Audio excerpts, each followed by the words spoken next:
অবশেষে আইএসএল নিয়ে যাবতীয় জট কাটার ইঙ্গিত। মঙ্গলবার খোদ কেন্দ্রীয় ক্রীড়া মন্ত্রীর উপস্থিতিতে ক্লাবগুলির সঙ্গে বৈঠকে বসেছিল ফেডারেশন। সেই সঙ্গেই বৈঠকের আইএসএল এর সম্ভাব্য রোডম্যাপ জানিয়ে দেওয়া হয়েছে ক্লাবগুলিকে। তারপরেই ক্রীড়া মন্ত্রী জানিয়ে দিয়েছেন আগামী 14 ফেব্রুয়ারি থেকে আইএসএল শুরু হচ্ছে। 14টি দলই তাতে অংশগ্রহণ করবে।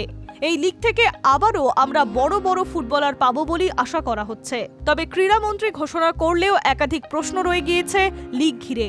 জানা গিয়েছে মঙ্গলবারের বৈঠকে ক্লাবগুলির কাছে আইএসএল এর সম্ভাব্য রোডম্যাপ জানিয়ে একটি প্রস্তাব দেওয়া হয়েছে। যদিও তাতে আর্থিক সমস্যা পুরোপুরি মেটার কোনো দিশা দেখতে পাননি ফেডারেশন।